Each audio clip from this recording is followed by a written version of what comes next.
It took an unbelievable amount of discipline to create the changes and momentum in the other areas of my life, and I applied it here too. But fortunately, I've matured a little bit, and now I have ice cream every now and then, and I have just about everything every now and then because I want to be with my wife. And it's actually put a balance in my life. There's actually a relaxation, there's an enjoyment. When I'm doing things that are healthy, I enjoy being healthy because it doesn't feel like I haven't do this, it's because I'm choosing to. And I know I always have the freedom to choose something else. But I choose the vast majority of the time those things that give me more energy, because once you feel this kind of vitality in your body, you never want to go back. Let me tell you how my journey began real quick. I started out a very young kid and I was very fat.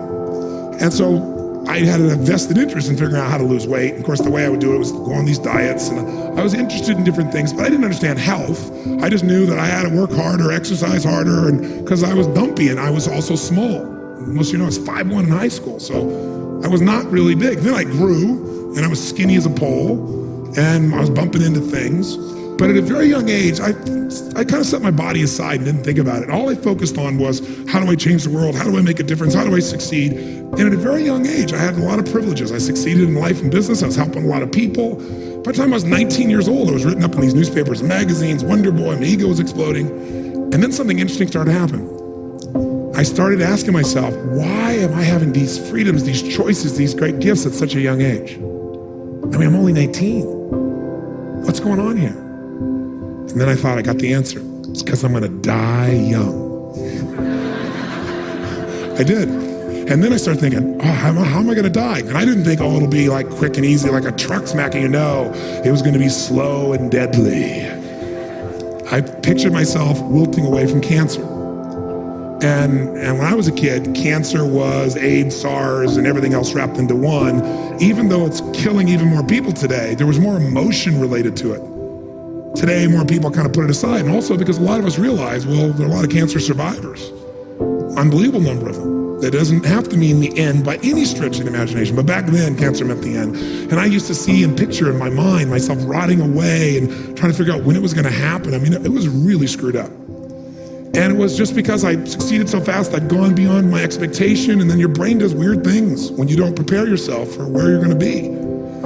And so if you focus on anything enough, what happens? You tend to manifest it. Fortunately, I manifested it outside myself in the form of a very close friend. And this woman I was very close to calls me up one day, and she's hysterically emotional, and she can't even talk. I mean, what is it? What is it? She goes, my mom, it's my mom, it's my mom. And, you know, people, and they can't breathe. I said, what? She said she has cancer. And I was like, oh, I don't even want to hear about this.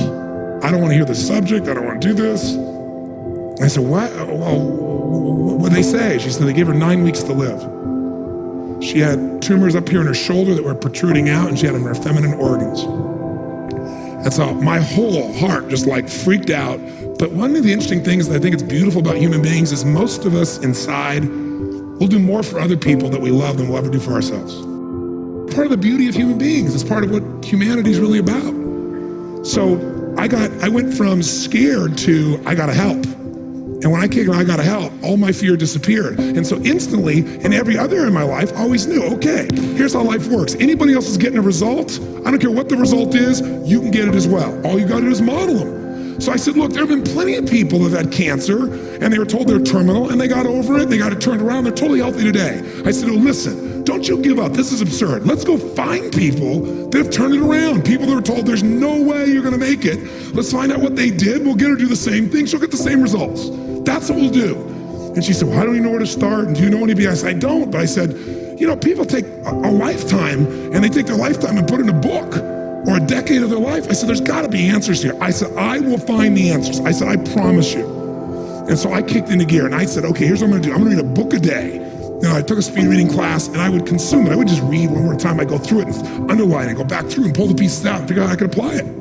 And so I didn't quite do that, because as I started reading, after I got to about the 15th book, I really found myself in a place where I was totally confused. Because it's like one expert would say, do this and this and this, and you'll live forever. And then you read this other expert, and they go, no, don't do that. If you do that, you're an idiot, you'll die. Do this and this and this, and you'll live forever. And then you read a third one, and then I'm reading about two of them are suing each other over which one is right. And I'm thinking to myself, this is completely insane. So I had to come up with a criteria of how I would know. How do I know? I'm not going to put my life into somebody else's hands, and I'm certainly not going to do that for a dear friend. In fact, if you want to know what I believe, go to experts for coaching, but don't let the expert tell you. Don't just take it as sacrosanct, including me. You got to make your own decision, get multiple opinions. Today is hopefully at least the second opinion for you. And you get to decide at the end of this day what makes sense to you.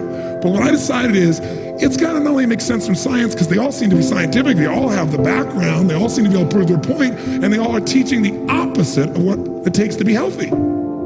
So what it's got to be for me is it's got to make common sense. So I said, you know what I'm going to do? I'm going to create a little common sense corner over here. When I'm reading in my mind, I'm going to go, okay, does this make any sense? This is complete bullshit, right? No, this makes sense to me. I can see it in nature. I know this experience in my body. And then if it made common sense, the next step is put in action and measure it. So you're still not just going with your intellect, you're seeing, does it produce the result?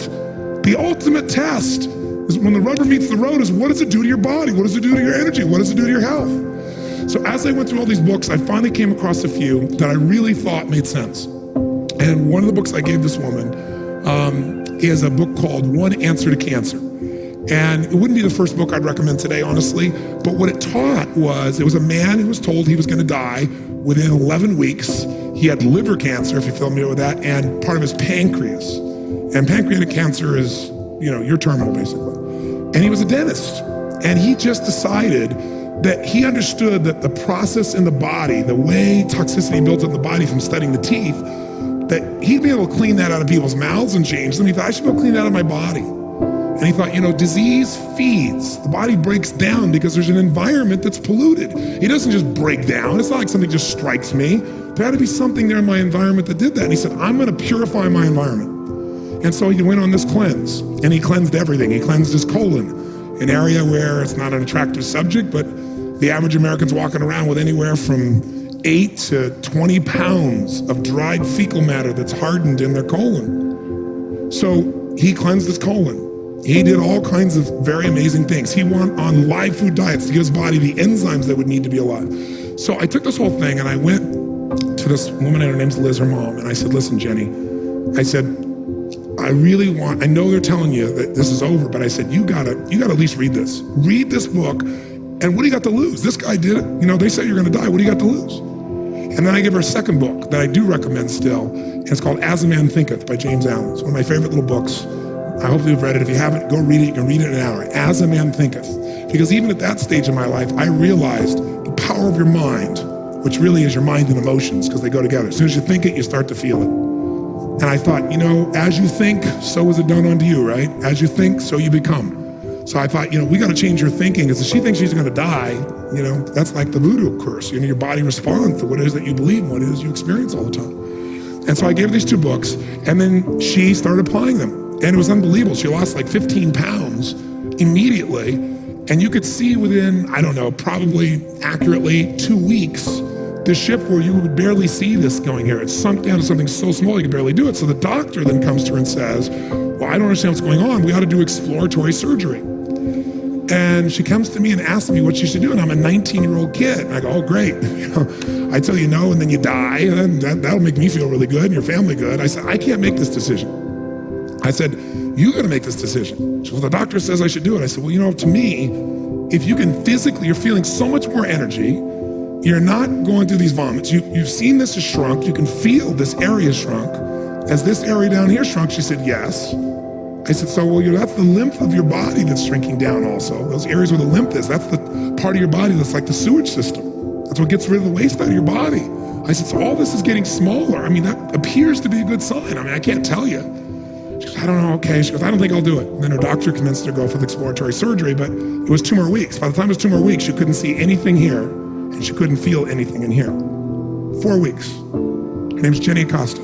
So she goes in, and they do the exploratory surgery because he convinced her they must. And when people are uncertain, we tend to look to a higher power, somebody that we believe in more. And there's nothing wrong with that as long as that's coaching. With the internet today, all the things I'm talking about, you can easily follow up and research, and we've given you a whole binder here, but ultimately the test is going to be common sense and your results, and you'll see the science backs it up. So what I did with this woman when she went through this process is they opened her up, and guess what? they found something the size of the end of my pinky fingernail was all that they could find. In her female organs, nothing in her shoulder. And this is, I think, 5 weeks into it, 6 weeks into it. At 9 weeks, she felt so vibrant alive, it was unbelievable. So she went around and started doing conversations at her church and people, because everybody's saying, how you doing, Janie? She goes, I'm totally fine. I've had this experience. And she went to her doctor, and the doctor couldn't explain. He said it was a spontaneous remission. She said, well, let me tell you what I did. He goes, it's a spontaneous remission. Doesn't matter what you did.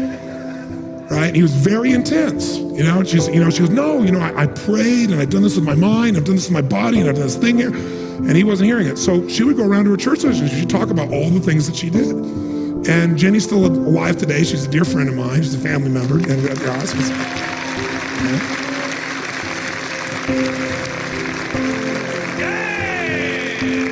And over the years, I can't tell you how many people she's coached, because you can really coach people when you've done it. You can know stuff and you can't coach. You can talk about it, but you can't coach someone to results because you've never been there. You can't take somebody place you've not been, right? And I want to make sure that you have even more. I want to make it so that it's as effortless as possible in the future, so you're not burnt out from it, so this becomes a sustainable experience. How do you make it sustainable? Create the base. How do you make it sustainable? Challenge it. Once you got a base, you challenge and grow. How do you do it? Then you got to celebrate and reward yourself for making these great rewards, and that celebration enhances your base, because you feel better and stronger, and you want to do even more good things. You want to eat better. You want to play better. When you start working out and you start to get into it, you love it. You love it. And then your base gets even stronger, so you can take on a bigger challenge in life. And sure enough, you reward yourself and celebrate some more. And it becomes how the rich get richer, how the happy get happier, how the healthy get healthier, and the poor get poorer, and the depressed get more depressed, and the unhealthy get more unhealthy. It's momentum. Today is that process of momentum.